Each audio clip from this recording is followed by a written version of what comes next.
નમસ્કાર દર્શક મિત્રો, બોટાદ દસ્તક ન્યૂઝમાં આપનું હાર્દિક સ્વાગત છે અને હું છું એલડી મકવાણા.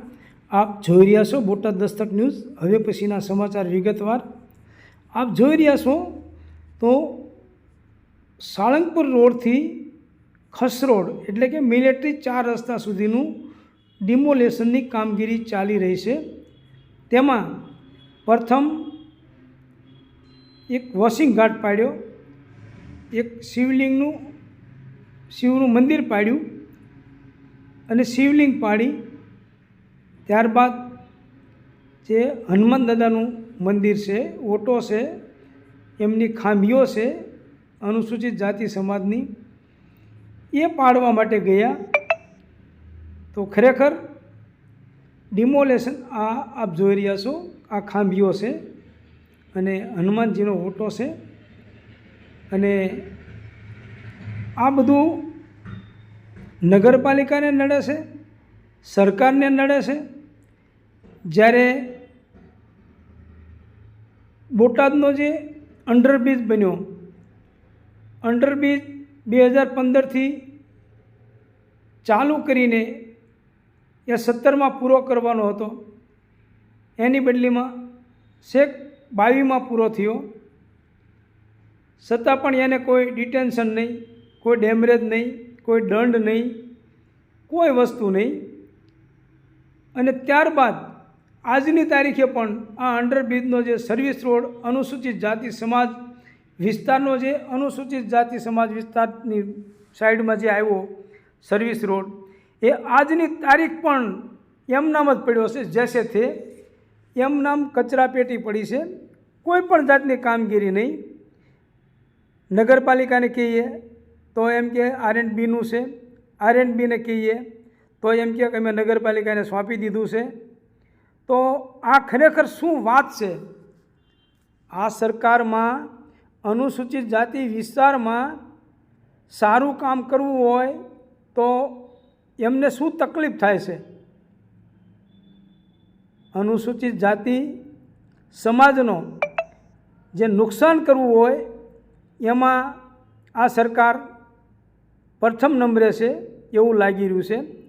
અને અનુસૂચિત જાતિ સમાજને કોઈ સુખ સગવડ આપવાની હોય, રોડ રસ્તા બનાવવાના હોય, કોઈ સારું કામ કરવાનું હોય, એમાં આ સરકારને જરા પણ લગીરે મન નથી હોતું, દિલચસ્પી નથી હોતી.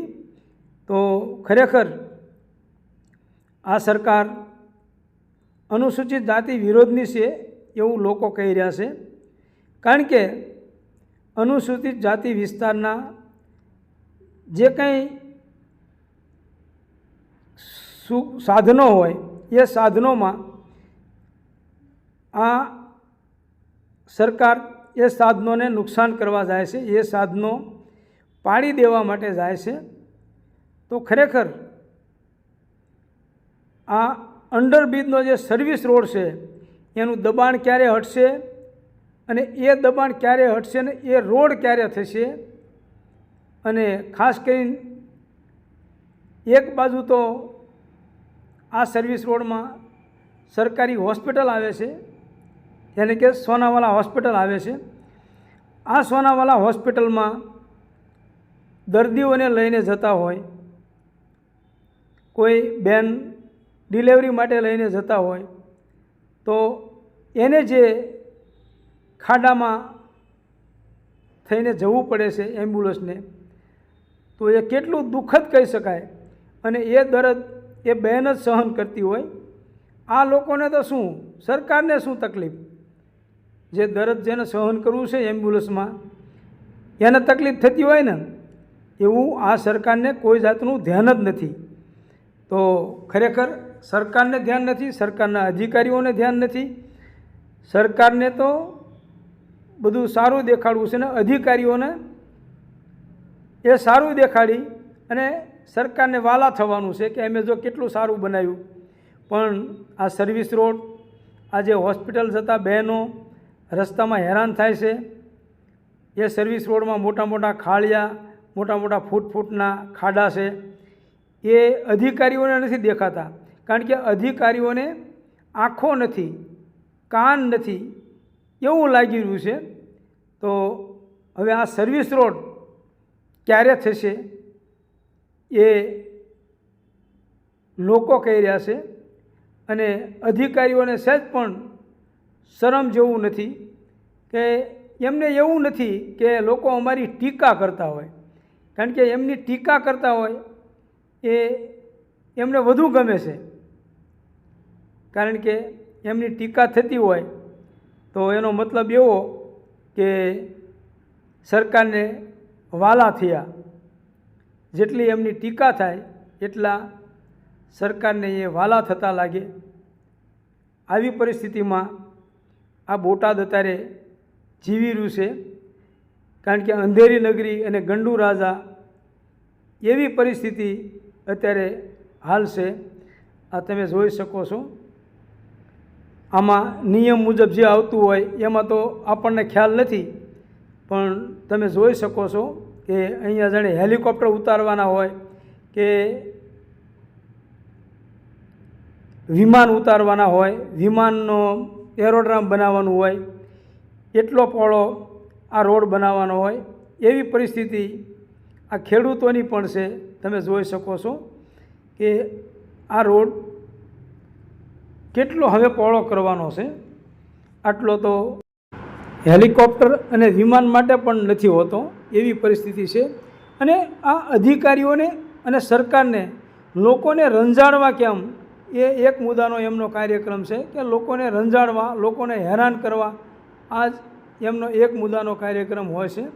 એટલે આ લોકો પરેશાન થાય, લોકો હેરાન થાય અને એમને મત આપે છે એવું એ વિચારી રહ્યા છે. એ ખરેખર આ તમે જોઈ શકો છો. આ સાઈડમાં આટલો રોડ પહોળો કર્યો, હવે સામેની સાઈડમાં પણ એટલો જ રોડ પહોળો કરશે. આ સાઈડમાં આટલો રોડ પહોળો કર્યો, હવે ઓલી સાઈડમાં આટલો રોડ. એટલે આ લોકો પરેશાન થાય, લોકો હેરાન થાય અને એમને મત આપે છે એવું એ વિચારી રહ્યા છે. એ ખરેખર આ તમે જોઈ શકો છો. આ સાઈડમાં આટલો રોડ પહોળો કર્યો, હવે સામેની સાઈડમાં પણ એટલો જ રોડ પહોળો કરશે. આ સાઈડમાં આટલો રોડ પહોળો કર્યો, હવે ઓલી સાઈડમાં આટલો રોડ પહોળો કરશે. તો તમે જોઈ શકો છો કે ખરેખર આ શું પરિસ્થિતિ છે. લોકો કહી રહ્યા છે કે આ જે થઈ રહ્યું છે તે ખોટું થઈ રહ્યું છે. લોકોમાંથી અવાજ ઉઠી રહ્યો છે કે જે આ લોકોને નુકસાન કરી રહ્યા છે અધિકારીઓ અને સરકાર, એ ખરેખર દુઃખદ બાબત છે. તો ખરેખર આવું ન થવું જોઈએ એવું બોટાદ દસ્તક ન્યૂઝ પણ કહે છે અને લોકો પણ કહે છે કે આવું ન થવું જોઈએ. લોકોમાં થતી ચર્ચા મુજબ આ સરકાર લોકોને હેરાન કરવા માટે છે. Botad Dastak news, LD Makwana, Botad.